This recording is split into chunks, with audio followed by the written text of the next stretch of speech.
Bank লোনের দপ্তরে দাঁড়িয়ে কাঁপছিল এক অনাথ মেয়ে। ঘটনা বুঝে জেরক্স কর্মী যা করল তা দেখে সকলে স্তব্ধ হয়ে গেল। দর্শক, এই কাহিনীটি পশ্চিমবঙ্গের হুগলি জেলার, যেখানে চুচুড়া কোর্টের সামনে প্রতিদিনের মতোই জনতার ভিড় জমেছিল। ওই কোর্টের সামনে একটি কালো রঙের স্করপিও এসে থামে। গাড়ি থেকে 4 জন মানুষ নামে, 3 জন পুরুষ আর একজন নারী।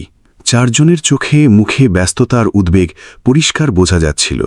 তবে ওদের পেছনে যখন এক তরুণী নিচে নামে, তখন তাকে দেখলে মনে হয় যেন সে ওখানে নিজের খুশিতে আসেনি। তার বয়স হয়তো 24 বছর হবে। নাম ছিল নন্দিনী। সে গাঢ় নীল রঙের কুর্তি পরেছিল।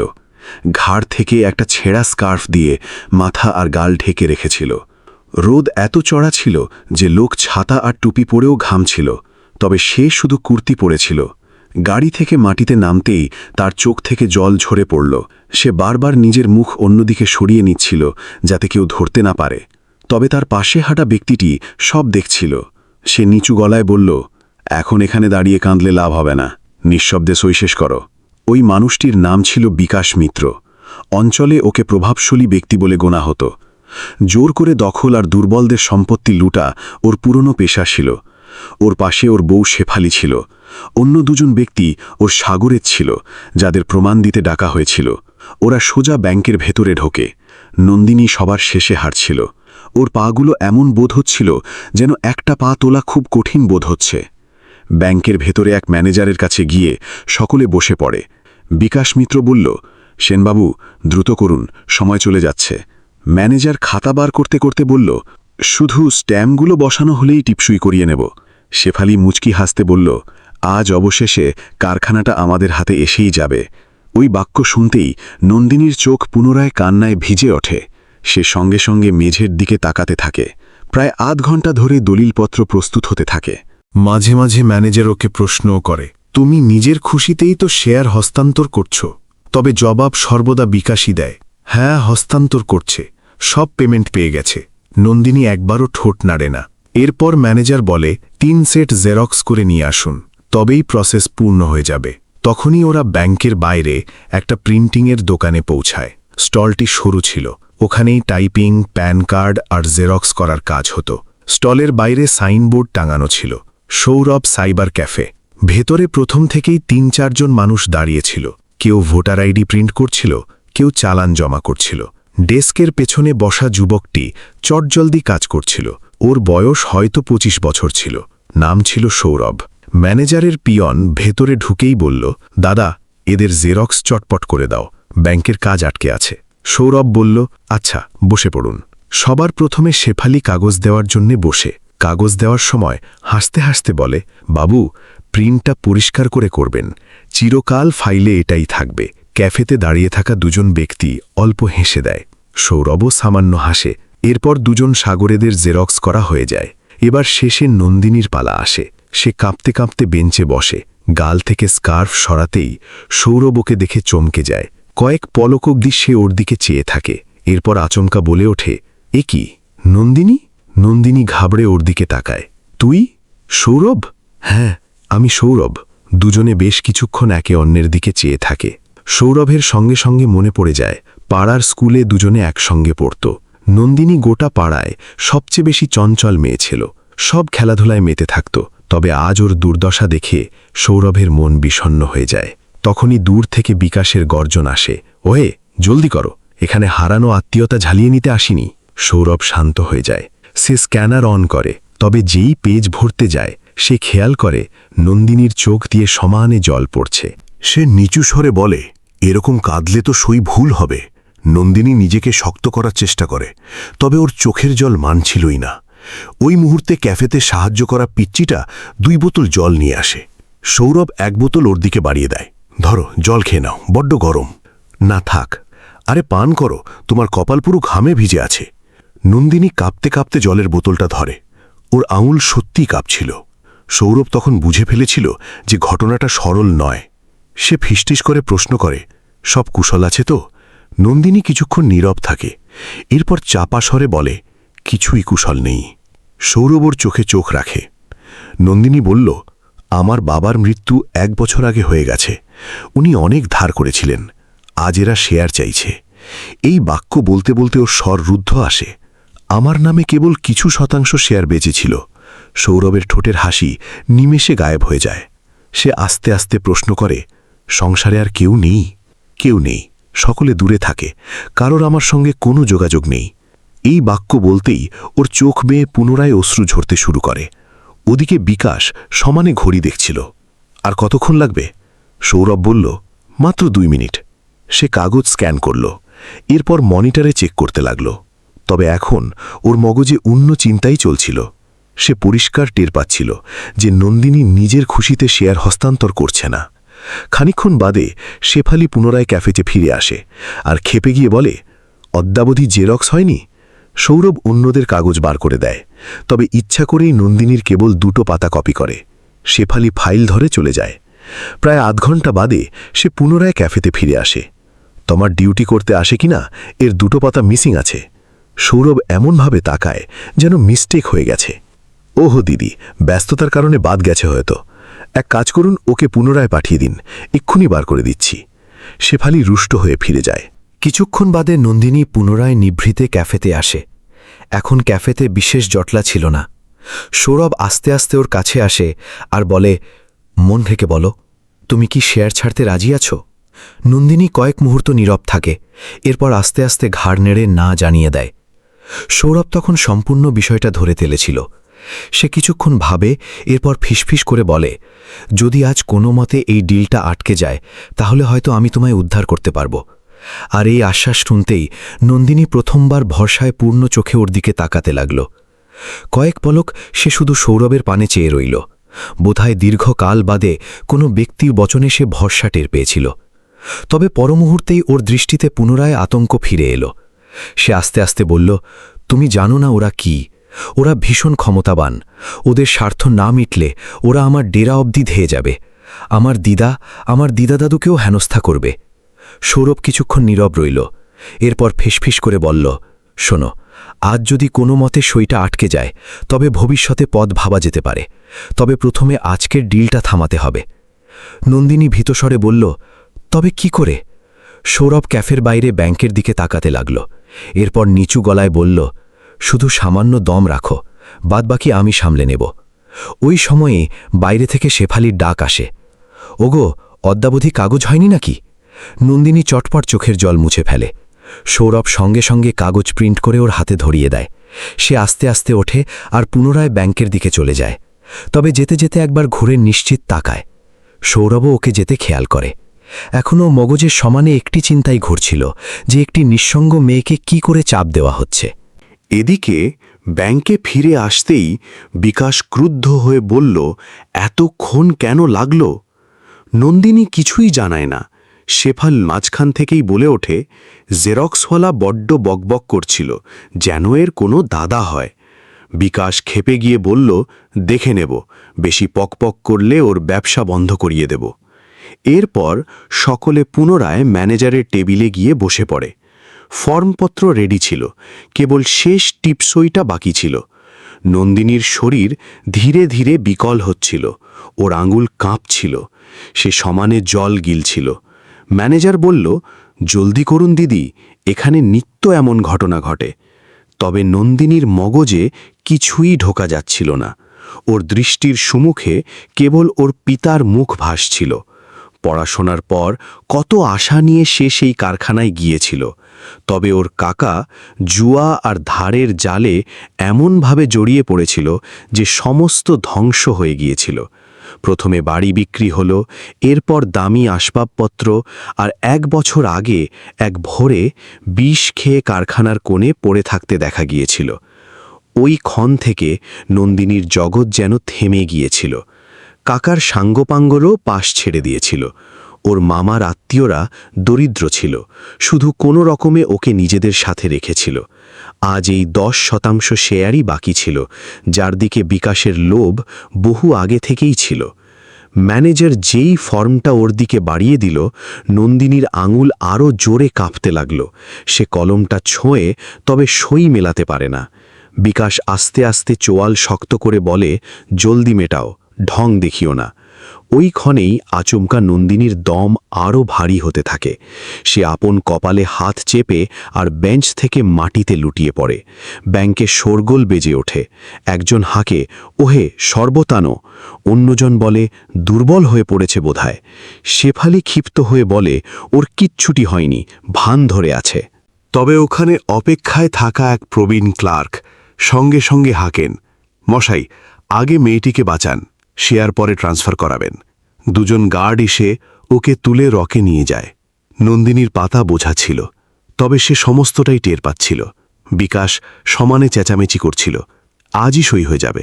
তবে সেইক্ষণে বেলা গড়িয়ে গিয়েছিল। ক্লিনিকে বয়ে নিতে, বুদ্ধি দেখে আর ঘুরে আসতে অনেক বিলম্ব হয়ে গিয়েছিল। ওরা যখন ব্যাংকে ফিরল, ততক্ষণে ডিউটির প্রহর সমাপ্ত হয়ে গিয়েছিল। বিকাশ ক্ষেপে গিয়ে জানালো, কাল নয়, একদম সোমবারে সই হবে, কেননা আগামীকাল ছুটির দিন আর ব্রাঞ্চ তালা ঝোলানো থাকার নিয়ম। বিকেল গড়াতেই নন্দিনী ওর মামার বাড়ি ফিরে এসেছিল।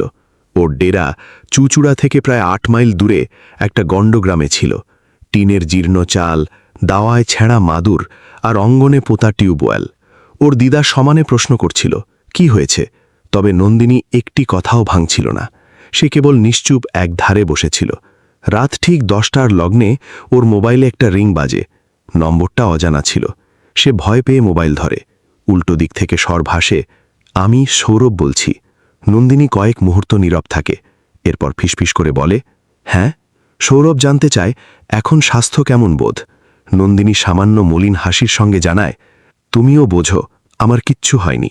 সৌরভও সামান্য প্রশান্ত হাসে। এরপর বলে, আজ তুমি সঠিক করেছ। যদি সে আর হাতছাড়া হয়ে যেত না, তবে আর কিচ্ছুটি করার বাঁচত না। নন্দিনীর স্বর আটকে আসে, তবে সোমবারে পুনরায় টেনে নেবে, তখন কি ঘটবে? সৌরভ খানিকক্ষণ নীরব থাকে, এরপর চাপা স্বরে বলে, আমি যদি মন থেকে তোমায় উদ্ধার করি, তবে কি তুমি বিশ্বাস রাখবে? মোবাইলের অপর প্রান্তে খানিকক্ষণ নিস্তব্ধতা কায়েম থাকে। প্রাঙ্গণে শীতল হাওয়া বইছিল, দূর থেকে প্যাঁচা ডাকছিল। নন্দিনীর গাল বেয়ে পুনরায় অশ্রু ঝরতে আরম্ভ করে। সে ফিসফিস করে জানালো, আজ নির্ভর করার যোগ্য আমার দুনিয়ায় আর টিকে আছেই বাকে। সৌরভ ওর বাক্য শুনে কয়েক পলক শান্ত থাকে, এরপর বলল, কাল তুমি আমার সঙ্গে সাক্ষাৎ করতে আসবে? নন্দিনী চমকে যায়, কোথায়? সৌরভ বলল, জোড়া শিবতলার পেছনে যে মাঠটা আছে ওখানে। কেবল আধ ঘন্টার খাতিরে। আমার বিশ্বাস হয় তোমার শেয়ার রক্ষিত হবে। আর এইটি শুনতেই নন্দিনীর হৃদয় প্রথমবারের শঙ্কা আর ভরসার দোলায় দুলতে থাকে। ওই নিশি গোটা প্রহর ওর তন্দ্রা নামে না। কখনো ওর বিকাশের ধমকের সুর স্মরণে আসে, কখনো সৌরভের আশ্বাস। ভোর ফুটতে ফুটতে সে মনস্থির করে নেয় যে সে অন্তত সৌরভের সঙ্গে নির্ঘাত সাক্ষাৎ করবে। আগামীকাল ঠিক বেলা 12টার দিকে সে ডেরা থেকে বেরোয় আর জোড়া শিবতলার পেছনের ফাঁকা মাঠে পৌঁছে যায়। সৌরভ প্রথম থেকেই ওখানে দাঁড়িয়ে ওর তরে প্রতীক্ষা করছিল। সে নন্দিনীকে খেয়াল করেই সঙ্গে সঙ্গে বলল, তুমি আজও টুপি বিনা বেরিয়েছ? নন্দিনী মলিন হাসল, তবে কিছুই শোনাতে পারল না। সৌরভ ওকে মোড়ের স্টলে ডেকে যায় আর একটা ছাতা কিনে দেয়। নন্দিনী মানা করতে থাকে, তবে সে মানেনি। যখন সে ছাতাটি মাথায় ধরল, তখন ওর বোধহয় দীর্ঘকাল বাদে কিঞ্চিত আরাম বোধ হল। এরপর দুজনে মাঠে বসে পড়ে। আস্তে আস্তে নন্দিনী ওর অতীতের আখ্যান শোনাতে আরম্ভ করে। কি করে ওর কাকা জুয়া আর ধারে সমস্ত ধ্বংস করে দিয়েছিল, কি করে বাবার প্রয়াণের বাদে সকলে ওর পেছনে লেগে আছে। সকলের ধারণা হয় আমি অনাথ, তাই ঠকিয়ে নেবে। এই বচন আওড়াতে আওড়াতে ওর চোখ কান্নায় ভিজে ওঠে। সৌরভ বহুক্ষণ নীরব থাকে, এরপর চাঁপা স্বরে বলে, তুমি রুখলে ওই শেয়ার রক্ষা করা যাবে। নন্দিনী সঙ্গে সঙ্গে ওর চোখে দৃষ্টি রাখে। সৌরভ বলল, তবে তোমায় সামান্য জোর দেখাতে হবে। সোমবারে যখন তারা ডাকতে আসবে, ঠিক তার পূর্বেই আপন মোবাইল অফ করে রাখবে আর ডেরা থেকে সরে পড়বে। নন্দিনী কেঁপে উঠল, তবে তারা তো আমার দরজায় ধেয়ে আসবে। সৌরভ শোনাল, যখন ঢুকবে তখন আমায় কল করো, বাদবাকি আমি গুছিয়ে নেব। নন্দিনী ধরতে পারছিল না যে বহুযুগ বাদে একজন ওর স্বার্থে এতটা ঝুঁকি কেন নিচ্ছে। তবে সৌরভের বচনে সে প্রথমবার খাঁটিত্ব টের পাচ্ছিল। ফেরার লগ্নে সৌরভ কেবল এইটুকুই জানালো, আতঙ্ক রেখো না, যতদিন আমি বাঁচি বিন্দুমাত্র অন্যায় হতে দেব না। দর্শক, সোমবার ভোরে বিকাশ আর তার সাঙ্গপাঙ্গরা জিপ চড়ে সরাসরি নন্দিনীর দরজায় উপস্থিত হয়। তবে তখন নন্দিনী ডেরায় ছিল না, ওর মোবাইলও অফ ছিল। বিকাশ ক্ষেপে গিয়ে ওর দিদার পানে ধমক দিতে দিতে হাঁকে, কোন দিকে পালালো তোমার নাতনি? ওর দিদা ভোরকে গিয়ে জানান, ভোরে জানাচ্ছিল ব্যাংকে রওনা হচ্ছি। বিকাশের ধারণা জন্মালো বোধহয় সে সরাসরি ব্যাংকে ঢুকে পড়েছে। তারা তৎক্ষণাৎ ব্রাঞ্চের লক্ষ্যে রওনা দেয়। এদিকে লোকালয়ের প্রান্তে লুকিয়ে নন্দিনী অচেনা সিম মারফত সৌরভকে কল লাগায়। ওর স্বর কাঁদছিল। তারা দাওয়ায় হানা দিয়েছিল। সৌরভ বলল, ভয় পেও না, আমি স্কুটি পাঠাচ্ছি। খানিকক্ষণ বাদে সৌরভের সঙ্গী স্কুটি চড়ে আসে আর নন্দিনীকে চাপিয়ে পালায়। প্রায় 1 প্রহর বাদে ওরা সৌরভের ফ্ল্যাটে উপস্থিত হয়। সৌরভ ফ্ল্যাটে হাজির ছিল না। ওর পিসি গেট খোলে আর বাড়তি কোনো জেরা না চালিয়েই ওকে কামরায় টেনে নেয়। নন্দিনী সম্পূর্ণ প্রহর আতঙ্ক মেখে লুকিয়ে থাকে। অপরদিকে বিকাশ আর ওর গুন্ডারা দিনভর ব্যাংকে ওকে তালাশ করতে থাকে। প্রতি কোণায় তল্লাশি চালানো হয়, এমনকি সৌরভের ক্যাফেতেও ধেয়ে আসে। বিকাশ চেঁচায়, যদি টিনাও টের পাস তো খবর দিস। সৌরভ সম্পূর্ণ ক্যাজুয়াল ভঙ্গিতে জানায়, আমি কি জানব। ফিরতে ফিরতে বিকাশ ভয় দেখিয়ে কেটে পড়ে। ওই লগ্নেই সৌরভ ধরে ফেলে যে আজ নন্দিনীকে এখানে রাখা ঠিক নয়।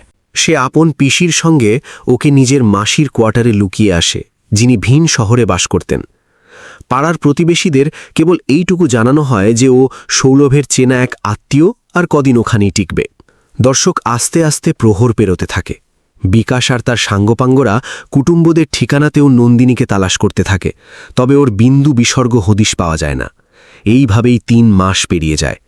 এবার পাড়াপড়শির ধারণা হতে শুরু করল যে বোধহয় সে ভিন রাজ্যে পালিয়ে গেছে। এদিকে মাসির আশ্রয়ে নন্দিনী আস্তে আস্তে সকলের আদুরে হয়ে উঠতে লাগল। ঘরের ডিউটি সামলাত, সকলকে সাহায্য করত আর শান্ত থাকত। সৌরভও ক্ষণে ক্ষণে ওর সঙ্গে মোবাইলে গল্প সেরে নিত। আজ ওর স্বরে অতীতের মতো আতঙ্ক ছিল না, তবে ওর বিন্দুও আন্দাজ ছিল না যে ওর ভবিষ্যতে এবার ভীষণ বিরাট বদল ঘটতে চলেছে। দর্শক 3 মাস বাদে একদা আচমকা নন্দিনী পুনরায় চুচুড়ায় ফিরে আসে। এইবার সে ডাইরেক্ট সৌরভের ক্যাফেতে বসেছিল। কাস্টমারদের ফর্ম গোছাচ্ছিল।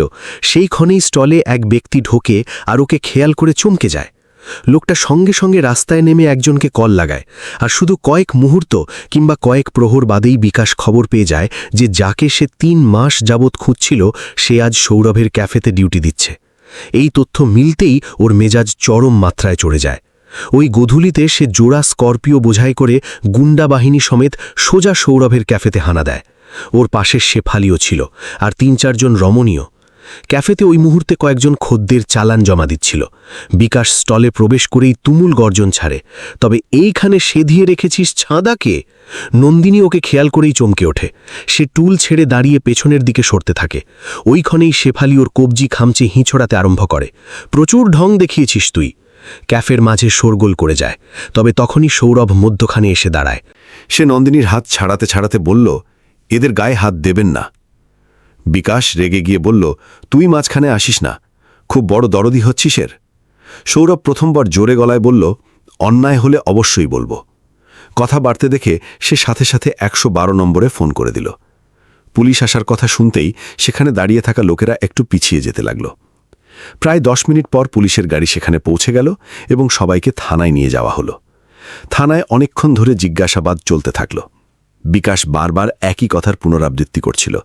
নন্দিনীর বাবা তার কাছ থেকে লক্ষ লক্ষ টাকা নিয়েছিল। সে কিছু কাগজপত্রও দেখায় যেগুলোতে সই করা ছিল। সে বলল তার বাবা নিজেই বলে গিয়েছিল যে শেয়ার দিয়ে দেবে। পুলিশকর্মী কাগজগুলো হাতে নিতে নিতে জিজ্ঞেস করল, যখন টাকা দিচ্ছিলে তখন কোনো সাক্ষী ছিল, কোনো হিসেব ছিল? বিকাশ বলল, আমাদের নিজেদের মধ্যে ভরসা ছিল। তখনই অন্য এক পুলিশকর্মী বলল, ভরসা ছিল তো সেই লোকের কাছ থেকেই নিয়ে নিতে। এখন সে মারা গেছে তো তার অনাথ মেয়ের পেছনে কেন পড়েছ? বিকাশ চুপ হয়ে গেল। তারপর সে নন্দিনীর দিকে ইশারা করে বলল, একে জিজ্ঞেস করুন 3 মাস কোথায় ছিল? পুলিশকর্মী নন্দিনীকে জিজ্ঞেস করল, কোথায় ছিলে তুমি? নন্দিনী ভয়ে কিছুই বলতে পারছিল না। তখনই পুলিশ সৌরভের দিকে তাকালো, তুমি বলো। কয়েক সেকেন্ড সৌরভও চুপচাপ দাঁড়িয়ে রইল। তারপর হঠাৎ বলল, এরা বিয়ে করে নিয়েছে। এটা শুনতেই সবাই তার দিকে তাকাতে লাগল। নন্দিনী নিজেও অবাক হয়ে গেল। পুলিশকর্মী বলল, আচ্ছা বিয়ে করে নিয়েছ? সৌরভ শান্ত গলায় বলল, হ্যাঁ। পুলিশকর্মী হাসতে হাসতে বলল, ঠিক আছে, তাহলে যেখানে থাকো খুশি থাকো, বাকি শেয়ারের ব্যাপারটা আদালতে দেখে নিও। থানার বাইরে বেরোতেই নন্দিনী সৌরভকে আলাদা নিয়ে গিয়ে জিজ্ঞেস করল, এটা আপনি কি বলে দিলেন? সৌরভ হালকা মুচকি হাসল, ভুল কি বললাম? নন্দিনী বলল, আমি কবে বিয়ে করলাম? সৌরভ কিছুক্ষণ তার দিকে তাকিয়ে রইল, তারপর ধীরে ধীরে বলল, যদি করনি তাহলে করে নাও। নন্দিনী তার দিকে তাকিয়েই রইল। সে বুঝতে পারছিল না যে কি উত্তর দেবে।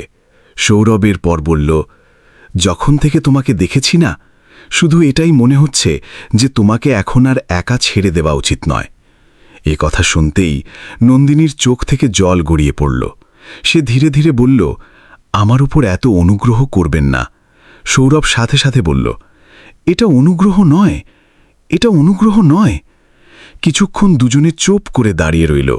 তারপর প্রথমবার নন্দিনী কোনো ভয় ছাড়াই তার দিকে তাকালো।